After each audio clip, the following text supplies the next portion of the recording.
up, guys? Welcome back to Fresh on Clips. My name is Luca Kassab, and let's get right into it. NBA All-Stars announced, the bench unit announced tonight. As you know, the Western and Eastern starters were already announced, and we're Clippers fans, so we worry more about the Western Conference than the East, the more loaded conference. But starters, Steph and Shea at the guards, LeBron, KD, and Jokic at the forwards positions.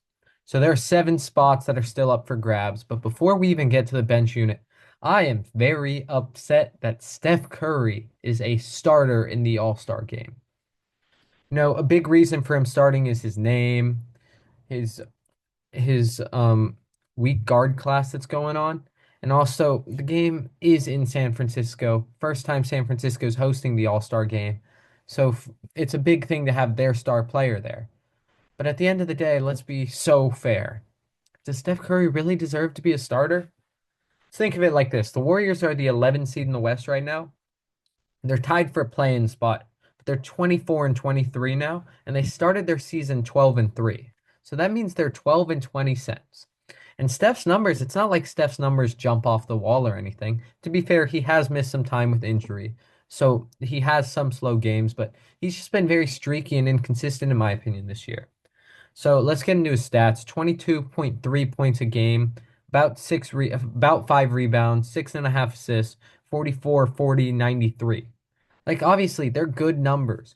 But for a team who's a 10 seed to get an all-star and their all-star averaging those numbers, to me, that's just a little absurd because you look, there's a guy like Ant who's having a great year, but his team isn't as successful and he's not starting because of it. Look, I'm not upset. I am upset over the fact that Steph's an all-star, but I understand why he's an all-star. It's his city, and we have to accept as NBA fans that if Luca was healthy, it would have been Luca and Shea starting. Even though Luca's also not having his greatest year for his standards, he's still averaging 28, 9, and 9. He's missed a good chunk of the season, so that's why he's not going to be an all-star. But if he were healthy, Steph would not be a starter, and yet alone probably would be an all-star, but a wild card. So let's get into the Clippers aspect before we get into actual reserves. We have 3 all-star considerees, in my opinion. 2 of them are pretty clear. One of them more personal preference. I don't think the whole of the NBA sees it, but we have 3 worthy candidates. Let's start with Norm Powell, who he's just been phenomenal this year. 24 points a game, 4 boards, 1.4 steals, 49, 44, 84. He's efficient while averaging 24 a game, and it's not like he's not shooting. He has a good amount of games with 10 three-pointers attempted, and he's still shooting 44% from 3. James Harden, he hasn't been the most efficient this year. We'll get into that in a second, but about 22 points a game, 6 boards, 8.5 assists, 1.5 steals, 40, 35, 86. So the efficiency obviously isn't there, but a big aspect of this too is that he's only missed 2 games this season. I don't know where the Clippers would be without James Harden, and this is coming from a dude who hates James Harden. He is a great floor raiser, and there's a reason he's never missed the playoffs in his career. Obviously, that's not going to be taken into consideration with the All-Stars, but I will mention it because it's a cool stat and it's something that really shows why the Clippers are as good as they are. The third one, this is probably the most controversial, and the guy who has the least chance, unfortunately, it's Ivica Zubac. Zubac's he's the most impactful Clipper in my opinion. Go look at the Bulls game. Look at all the games he sat and you'll see how bad our defense is without our anchor. But he's one of 3 players this season to have multiple 2020 games. The only other 2 are Jokic and Cat, who are both starters this year. And this year, huge jump for him. 15 points a game, 13 boards, 3 assists, a block, and 61% from the field still. And he's just the anchor of the Clippers defense, which is top 3 in the NBA. So obviously, I think he deserves some consideration. I don't think he'll get it.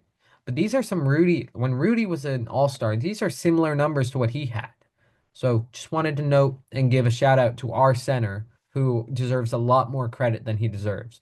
And to all of you haters like Mike, we remember Nick Richards and Jalen Smith being the same tier of center as Zubats. That's what you were saying. So Never forget, but all-star consideration, but doubt he's an all-star.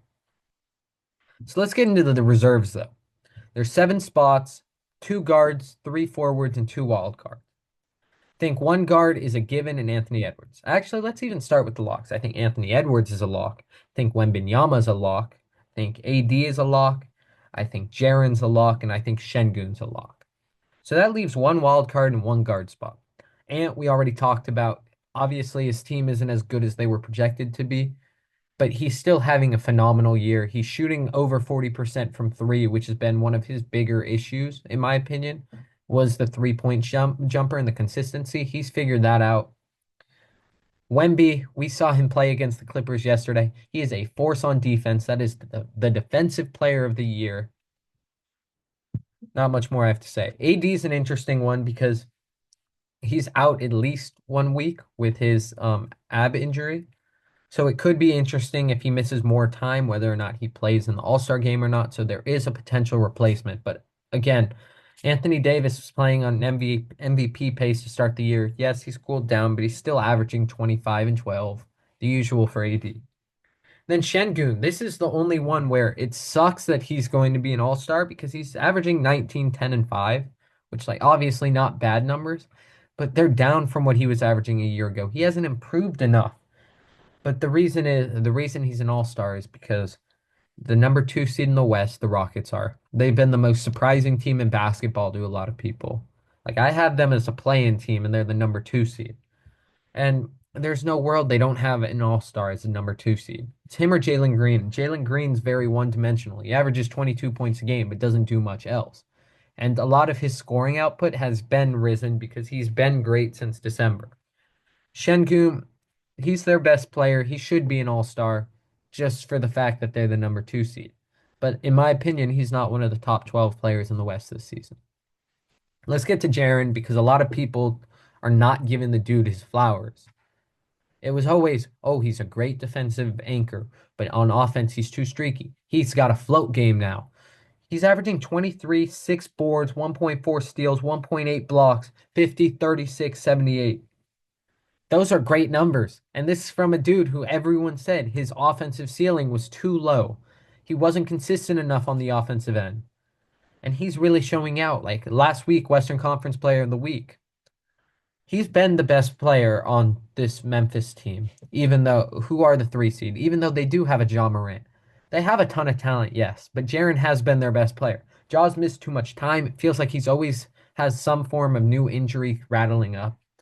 And he also just hasn't been that great this season. He's averaging 21 a game.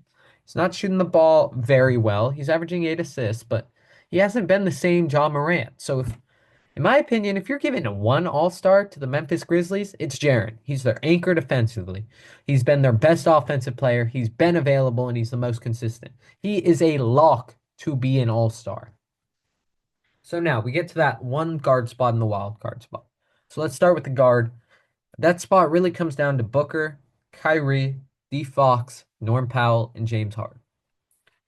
All of them are, in my opinion, having all-star seasons. But I just can't imagine a top 6 seed not having an all-star. Think about it like this. We have Shea in the West, Shea for OKC, and we'll get into the wild card as well. Jokic for Denver, not J-Dub, Şengün for Houston, LeBron and AD for the Lakers, and JJJ for Memphis. So are you trying to tell me that the Phoenix Suns, who are barely holding the play-in spot, are going to get 2 All-Stars? Look, I love D-Book. He is my favorite player in basketball right now, but he had a slow start adjusting to the way that Bud coaches. He was shooting too many threes. His numbers didn't look that good to start the year. He got hurt. He missed a good amount of time. And then now that he's come back, he looks like the Devin Booker we know and love. But playing 15, 20 games is the Devin Booker we know, while your other 10 games are not nowhere near what you should be doing, it's not an all-star. Plus being a 9 seed right now, take Booker out of the conversations. He had too slow of a start. So then let's talk about D Fox too. Another guy who I don't think will get a nod, a 10 seed. He's had his games, but he has been fairly inconsistent. I think Sabonis has been the best player on the Kings, and there's no reason that De'Aaron should get a spot over Sabonis. And we'll talk about Sabonis again in a second. So, in my opinion, it comes down to Kyrie, James Harden, and Norm Powell. Kyrie's playing no Luca. He's kept them afloat and just in reach of a playoff spot without Luca. And he's still averaging, he's having a good year, averaging 24 and 6. So Kyrie stays in consideration. So we already talked about Norman James. You know, the most Clipper thing ever and the most media-based drive would be to keep both Clippers out of the All-Star game and give Kyrie the spot because they like pushing the James Harden is washed narrative. And Norm Powell is still just an elite role player. But here's what I will say. And I saw some leaks of the media and how they voted for the reserves. And it really does not seem like a single Clipper is going to get in off media. Luckily, coaches and players, they exist. So I think that if it comes down to James or Norm, I think James is more deserving. But with the way that coaches are talking about Norm Powell, I think they're more inclined to vote Norm in than James. James has been the anchor of this Clippers offense, but Norm's the first option. Norm's the scorer on this team. He's playing much better defense this year. Whereas James, he keeps us afloat. He runs the offense. He raises everyone's floor. So in my opinion, it's a win-win. But here's how I think. I think you hear these coaches like Ime Udoka, Steve Kerr, Mark of the Thunder, all of their post-game interviews are, yeah, we're trying to find a way to stop Norman Powell. We were trying to stop him.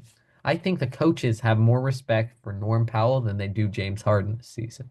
And I think if it comes down to it, the coaches and player vote means more than the media. And I think that the coaches would vote Norm Powell in. So I am going to give, oh, I don't want to give it to Norm because I think James is more deserving, but I think that it would mean more to Norm Powell. I think his story means more. And while it's supposed to be this unbiased viewpoint and the stories won't mean anything, we all know there's bias involved. Second guard spot is going to Norman Powell. So then Kyrie, Harden, they still have a chance at a wild card spot. By the way, I want Norm to get it, but I do think that it's more realistic for James to get it if the players vote the way that I think they will. James James has all NBAs. He has an MVP. You know what Norm Powell's been striving for? To be an all-star. He gets this first opportunity he has to be a first option, and he's averaging 24. Give him an all-star nod. So for our wild cards, Kyrie, James Harden. J-Dub, 1 seed. He's been phenomenal for the Thunder this year. And Sabonis, who he's having an insane year, though they're not having a great year over in Sacramento. They're disappointing. 21, 15, 6.5 assists, but he's not a great defensive player. So I think the play-in part stays true. I do not think Sabonis is going to even be considered for the All-Star spot just because of the fact that the Kings don't deserve an All-Star. Plain and simple. There's too much talent in the current NBA. J-Dub is on the 1 seed in the West. And if you look in the East, I seriously think Darius Garland, Evan Mobley, and Donovan Mitchell, who are on the 1 seed Cavs, who have a worse record than the Thunder, will all be All-Stars. I think J-Dub is the most inclined to have an All-Star spot. So here's how I think. I don't think the Clippers get 2 All-Stars. James Harden and Norm. And I could see a world they don't get either. I think that guard spots coming down to Kyrie, Norm, and James. If it goes to Kyrie, I don't think we have an All-Star. So I'm giving J-Dub the last wild card spot. He's still averaging over 20 a game. He's had to do more. He's been great defensively. He had to play center for a stretch. He's very versatile. And he's on a team that has 5 losses on the season. That is insane. So, final All-Star ballot for me as the bench unit. The guards, Anthony Edwards and Norman Powell. The forwards, Jaren Jackson Jr., Anthony Davis, who may be injury replaced, and Wembanyama. And the wild card spots are Jalen Williams of the Thunder and Şengün of the Rockets. If an AD injury replacement does come up, I do think it will go to Kyrie Irving just for keeping them afloat during that time, but see what happens. We'll talk about the Clippers in the coming days, but just wanted to put my all-star thoughts out there. Shout out Zoo. He's not going to get all-star consideration, but he is having an all-star caliber year. James Harden, All-NBA caliber season, All-Star caliber season, and Norm Powell All-Star caliber season. Let's go Clippers, and let's pray that the Clippers get at least one All-Star because they're deserving. Peace. Clippers bring it in. 5 seconds to go. Tie game. Seatbelts are fastened. Lou Williams for the win. Bingo! Oh my goodness. God, he got it! 1 second left. Clippers by 2. The three for the tie. Oh my goodness! I don't believe what I have seen!